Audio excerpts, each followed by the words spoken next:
In the Star Wars universe, there's tons of pivotal points such as the dawn of the Jedi, the rise of the Empire, the death of the Chosen One, and of course, the Great Jedi Purge. What gets you thinking, what would happen if Order 66 failed? Well, firstly, we'll have to have a look on how the Order will fail. Perhaps the clone inhibitor chips malfunction, causing the Order to fall on deafened ears, or in Legends, where the clones were genetically predisposed to obey the orders of Chancellor Palpatine above all. Maybe they lost their faith in the Chancellor with all the bloodshed they saw under the 3-year tenure of the Clone Wars, and found more security with the Jedi, at which they fought arm in arm with. So we have our background for the failure, but what would be its immediate effects? In such a situation, Palpatine would realise his grand plan was unravelling, and the survival of the Jedi Order in any form would spell disaster for him. After his realisation of the first few clone commanders failing to obey his orders, he would precisely calculate his next moves. In his eyes, he still had the Senate and the public still remained under his influence for the time being as the war carried on. To Palpatine's knowledge, the clones were completely beyond his immediate control, having only revealed his true self to only a couple of people, Anakin Skywalker and indirectly Mace Windu, as he would doubt any other Jedi discovered his true identity as a Sith Lord. There are a couple ways this could play out. He could either take Anakin completely out of the situation by imprisoning or killing him, or he could frame him as a hero to have a tighter hold on his brand new apprentice. Palpatine is a master of manipulation and in turn is the only person that witnessed what happened in his office, other than Anakin, who was already storming the Jedi Temple at this point. He could have said the Jedi saw Palpatine as a threat in the Senate and wanted him gone, hence sending 4 Jedi Masters to assassinate the Chancellor, only to be saved by Anakin, at which the Jedi knew was losing faith in the Order, and as a mad search of revenge stormed the Jedi Temple, looking for the culprit of the Chancellor's attack. Anakin is incredibly loyal to Palpatine because of his knowledge of the Sith and eternal life. Anakin, even if captured, would keep quiet about the Dark Lord due to his love for Padme and his unborn children. But in Palpatine's eyes, Anakin had to be taken out of the picture. Meanwhile, Anakin gathers his personal legion, the 501st, to carry out the attack on the Jedi Temple. Palpatine knows it's far too late to recall Anakin's attack on the Order, and it still would serve Palpatine's interests if Anakin proceeded with the massacre.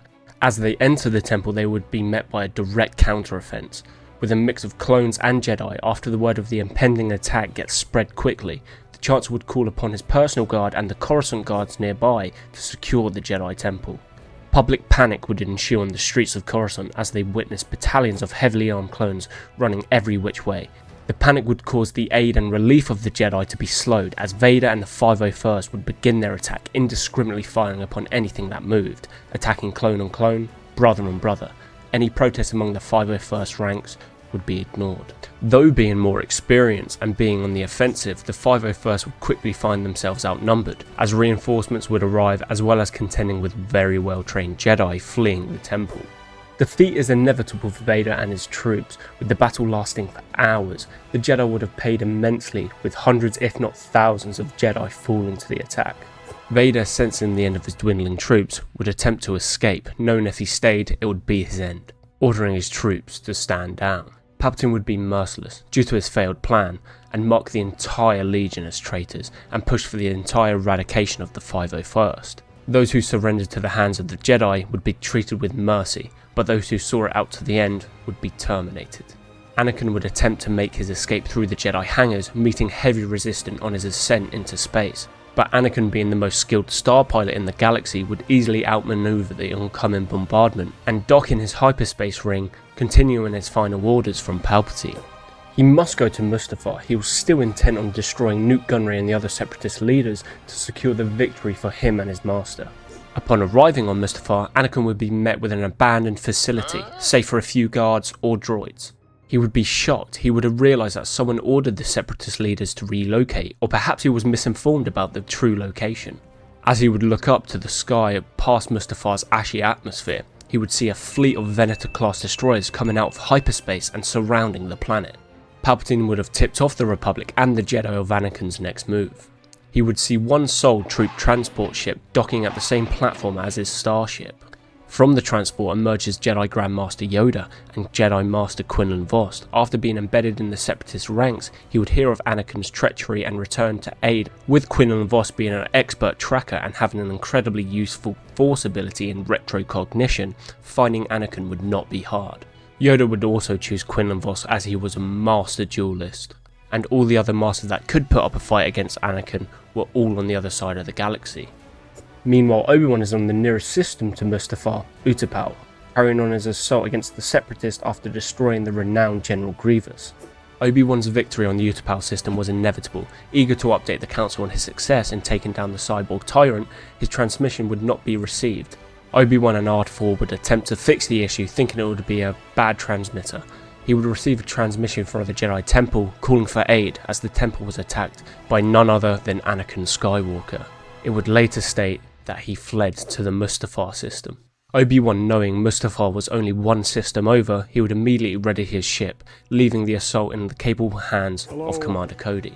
Quinn, Vos and Yoda would make their way out into the inner sanctums of Mustafar, where they would be met by Vader, standing stoically on his new home. His eyes glow Sith yellow, stating they were there to kill him and that his power was incomprehensible to the Jedi. With a sickened rage walking back and forth, Anakin ignites his lightsaber. Vos and Yoda were unable to even get a word in. As he ignites his saber, a red Delta 7 interceptor ship would break into orbit, at which would take the gaze of all three of the men. Yoda would mutter under his breath as he looked down. Want this? I did not.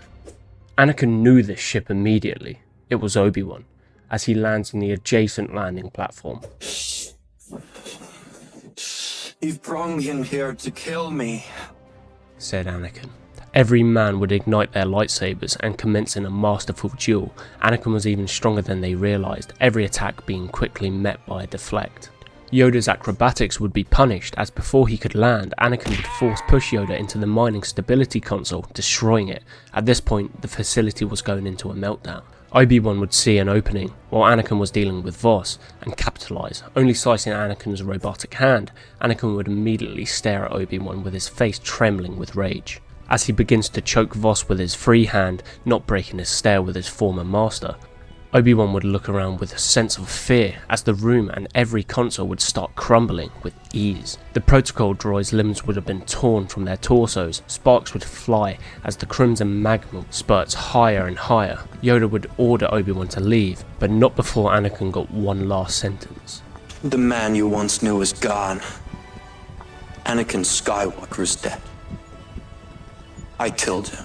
Obi-Wan was then pushed out the facility's already broken window, still with Vos in his grasp. He would also force push Yoda, who was only just recovering from his injury, out the doorway, closing it for good. Yoda's last thing he would see is Anakin turning his head onto Vos, who was struggling in Anakin's hand, and the ignition of Anakin's lightsaber, before the door closed. The facility was in a complete meltdown, and the room at which their fight took place would be a crushed mass. Yoda and Obi-Wan, unsure of Anakin and Vos's fate, would return to the troop transport, taking one last look back at the crumbled mass falling from its stanchions into the lively magma. As they look beyond the walkway to the opposite side, they would see Vader with his back turned and hood up, making his way further into Mustafar's mining facility, not to be seen again by the Jedi. Maybe he died, maybe he survived. We will not know. He would forever be regarded as a fugitive, a traitor, and a war criminal in the eyes of the galaxy. Hey guys, I really hope you enjoyed the video. I really loved making this one, and I do have a few more theories on how the next part will go. So if you did have a good time watching this video, please consider liking and subscribing. This took me quite a long while, and I really do appreciate it. So please let me know your thoughts in the comments below. Cheers guys.